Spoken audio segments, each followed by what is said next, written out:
신경찰 제보위원회 시작하겠습니다. 먼저 천하람 당대표 권한대행의 말씀드리겠습니다. 검찰총장 탄핵에 반대합니다. 탄핵은 공무원이 그 직무집행에 있어서 헌법이나 법률을 위배한 때에 할 수 있는 것입니다. 심우정 검찰총장이 도대체 어떤 헌법과 법률을 위배했습니까? 즉시함으로 하지 않은 결정은 부당하고 부적절했다고 생각합니다.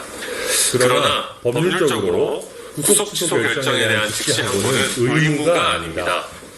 비판은 할 수 있지만 법적 의무가 아닌 일을 하지 않았다고 해서 탄핵을 할 수는 없습니다. 검찰과 재판부가 구속 취소를 짜고 친 것도 아닙니다. 이재명 대표는 의도에 따른 기획이다라고 하지만 더불어민주당 스스로도 이번 구속 취소 결정을 매우 이례적이라고 합니다. 실제로 이번 사법부의 구속기간 불산입에 관한 판시는 기존 실무와는 다른 예상할 수 없었던 결정입니다. 민주당도 예상하지 못한 그 누구도 예상하기 어려웠던 매우 이례적인 결정을 검찰이 어떻게 예상하고 기획합니까? 더불어민주당은 검찰을 혐오하고 악마화하면서도 누구보다 검찰을 과대평가합니다. 묵직해집시다.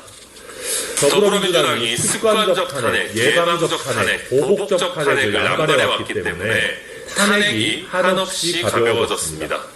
이제는 국회가 탄핵 소추를 해도 국민들이 무겁게 받아들이지도 않습니다. 어쩌면 그것이 무거운 탄핵 사유를 갖고 있는 윤석열 대통령에 대한 탄핵 소추에 대해서도 일부 국민들의 신뢰가 낮은 근본 원인일지도 모릅니다. 헌법재판관들이 보기에도 국회가 마구잡이로 탄핵을 한다고 보여서는 결코 안 됩니다. 국회가 명확한 탄핵 사유를 갖고 엄격한 기준에서 무겁게 탄핵을 해야 합니다. 특히 지금 국회의 탄핵이 가벼워 보여서는 결코 안 됩니다. 차분해집시다. 구속 취소로 인해 변한 것은 아무것도 없습니다. 헌법재판소가 탄핵 심판과 구속 취소는 아무런 상관이 없다는 것을 누구보다 잘 알고 있을 것입니다. 탄핵 심판이 장기화되고 국론이 더 분열되는 상황이 초래되는 것을 막아야 한다는 것, 헌법재판소가 잘 알고 있을 것입니다. 우리 정치권은 헌법재판소를 믿고 호들갑 떨지 말고 차분하게 결정을 기다립시다. 이상입니다.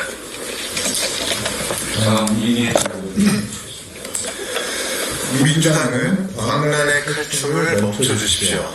피청구 윤석열 대통령의 구속 취소를 두고 민주당이 또 탄핵 카드를 꺼냈습니다. 개헌 전 28번, 개헌 후 1번, 그리고 최근에 언급 때 최상목 권한대행과 심우정 검찰총장까지 탄핵하면 무려 이 정권 들어서 31번째입니다.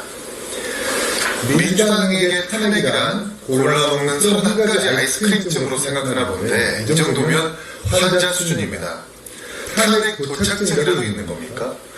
당연히 심기를 거스르며 자신들의 부모라도 탄핵할 기세입니다.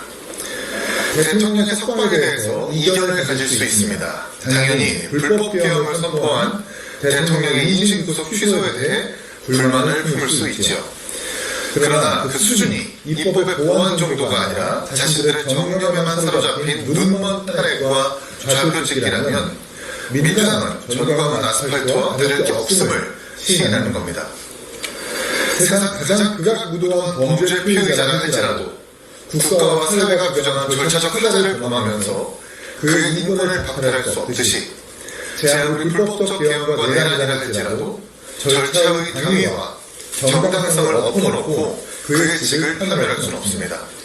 듬성듬성 화자투성이의 탄핵은 법치의 정상적 판결을 표방하고 극렬 지지층의 자유분만 주게 되어 정치적 분쟁만 야기할 뿐입니다. 그래서 탄핵은 기초부터 가장 정밀하게 증명되면서 정확하게 이루어져야 합니다. 이재명의 선거 방패로 쓰여지기 위해서 부실하게 다뤄지면 절대 안 될 일입니다.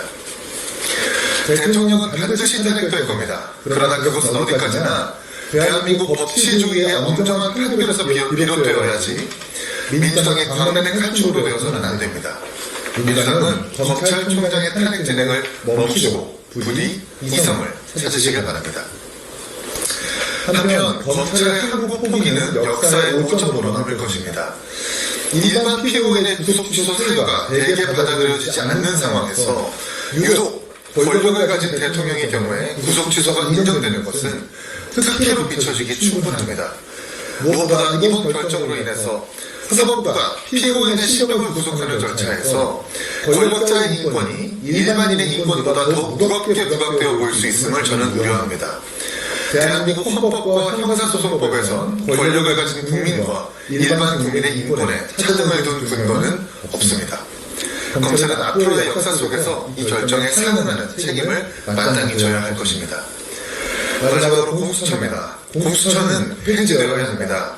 말이 좋아서 고위공직자의 비리 색출이지 사실상 지난 정부에서 적폐청산이라는 미명하에 정적을 줄일 목적으로 급조된 정권의 하명기구입니다. 비위와 상관없이 어떤 트집이라도 잡아서 정치적 상대를 죽이려는 전가의 보도와도 같습니다.